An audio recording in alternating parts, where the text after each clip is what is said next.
Good evening and welcome to News Channel 8. I'm Jerome Aegean, and here's some of the top stories we have for you tonight. A shootout on St. Croix leaves one man dead and two critically wounded. A traffic accident takes a life on St. Thomas. And a story you've got to see to believe. These stories and more are up next on News Channel 8.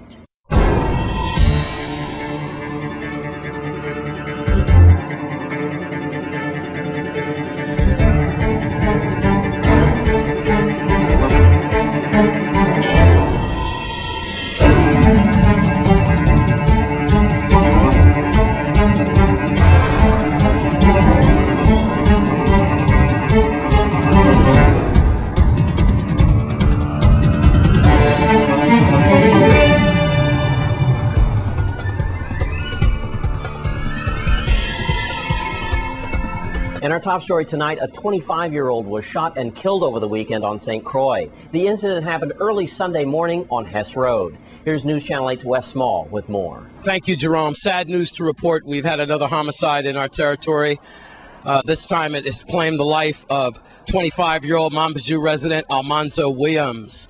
It was 1:30 in the morning, Saturday night or early Sunday morning here on Hess Road as partygoers were enjoying a concert right down the street here.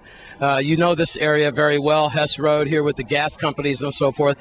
What we believe happened, an altercation happened involving some young men, minors involved as well. Multiple shots coming out of this area. That leaves now two minors in custody as they got caught on weapons charges. Apparently a shootout happened here.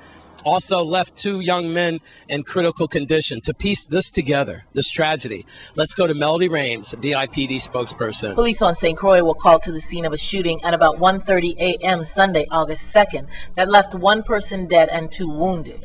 The shooting happened in a parking lot across the street from Gertrude's restaurant on Hess Road, where a dance was being held. According to the initial report, 3 males were in a vehicle in the parking lot when 3 other males opened fire on the occupants.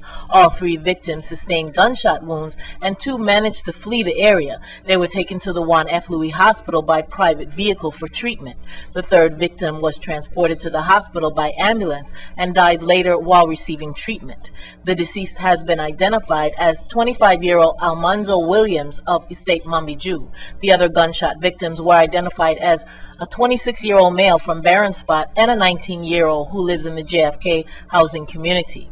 Police arrived on the scene of the shooting almost immediately and gave chase to a vehicle seen leaving the area at a high rate of speed. Subsequent calls to 911 from concerned citizens told police to look out for that vehicle. The chase ended in the Christiansted area. 2 firearms found inside the vehicle were confiscated and will be tested to determine if they have been used in any crimes. The 2 occupants of the vehicle, a 16-year-old who lives in Barron Spot and a 17-year-old who lives in JFK, were arrested for possession of unlicensed firearms.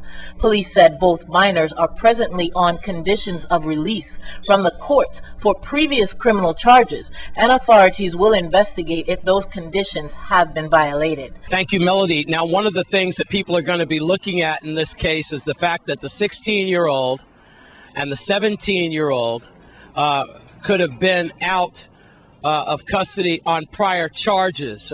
Right now they are remanded, like Melody said, to the Youth Rehabilitation Center. But one of the topics today in the press, in the media, on the talk shows, on the radio programs is the fact that these 2 youngsters could have been out on previous charges. What's going on with the judicial system? What's going on with the probation department? Are these offenders being looked at with bracelets and the like? Meanwhile, they're being left to wreak havoc in the community. So that's what we have. 1 dead, 2 fighting for their lives here on the Hess Road, Castle Coakley. If we have any more information, we'll certainly get it to you. I'm Wes Small for News Channel 8. Thanks, Wes. The reward for a St. Thomas homicide has gone up to $20,000. News Channel 8's Lee Carl files this report from St. Thomas. It's one of those difficult stories to do.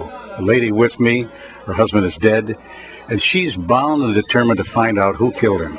We're sitting in her store here at Tutu Park Mall, and it was just outside this store where he was shot and then later died. And she is Miss Charlotte Oliver, well known in the community for her work and the husband's work. And here she is to tell us straight up what she believes about perhaps the inefficiency of the police on the matter. The report of the actual incident that took place, she said there are some inaccuracies there. My husband was shot on June 6th, and he eventually died on June 30th. Now, I have a big problem with the situations over here with people being shot, people being robbed. And I can tell you, my husband was everything to me. And no one can understand what it is to have someone taken away from them in that type of manner. The thing about it that confuses me and hurts me most is that it would appear as if these people are just going to die and just go for nothing. My husband cannot be like that. My husband is a person, quiet gentleman. He does for everybody. Without charge, he would fix churches, help people do this. And it's not just a loss to me, it's a loss to the community. And then there's not enough people over here to work on the cases. I do not know, Mr. Likal, what is happening in the Virgin Islands. Ask you this now. You have added a $10,000 reward to the $10,000 that the police have, making it $20,000, right? Yes. We had to do this because, I mean, regardless to what I might become a pauper, they have to find out who killed my husband. And I wish that the other people would rise up. All these young people who are getting killed, that their families would start doing something. We can't just have this island where old people are afraid to go to church in the nights. People are afraid to walk with a bag. I mean, it is ridiculous. Gunshots all over the place. How could this happen in a U.S. territory? Lee Carl, let me tell you, the radio the news has it, upside down. They're saying that my husband handed over money. There's nothing like that. The people came out, the two gunmen we saw, he came out, they shot my husband, and then they came for the bags. They didn't ask anything. My husband didn't hand over anything. My books were what I was carrying home and all my paperwork to get done on the weekend. Very little cash was in that bag. I mean, it is unbelievable. Right in the mall. I don't know what about the cameras. And up to now, they cannot, although there's footage that shows everything, the whole happenings, nobody has been able to get this tape enhanced so that my husband, the police station, I don't understand. We are a U.S. territory. There should be some link to the United States that if you have a footage and it needs to be enhanced, that it can be done there. They kept telling me over and over again, my tape is down at Homeland Security every day. I called Homeland Security myself. I couldn't wait on them. And they told me at Homeland Security they were not going to be able to do anything with my tape. A week and a half after the police are calling me to tell me that the tape cannot be enhanced. Why are they calling me? I knew that a week and a half ago. Thanks, Lee. And we have a second part to this interview, and that will be shown tomorrow on News Channel 8. And in other news, a woman was found dead on the side of the road in Belongo Bay area of St. Thomas Saturday. Here's Melody Rames, Virgin Islands spokesperson, with more on this sad story. Police on St. Thomas are investigating a vehicle accident that left one person dead. A police officer driving on the Belongo Bay Road at about 6 p.m. Saturday, August 1st, discovered the motionless female victim on the road. She apparently suffered massive head trauma. Major Crime, Criminal Investigation Bureau detectives, and other police and EMS arrived on the scene. EMS could not find any vital signs. Piecing together evidence at the scene, police concluded that the victim had been struck by a large vehicle. While still processing the scene, a St. Thomas resident arrived and told police he believed he was the one who hit the victim with his truck.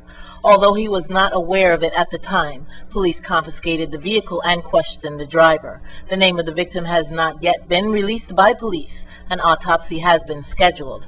The Traffic Investigation Bureau is following up on this case. The cause of this accident will be determined by this investigation and announced upon its conclusion.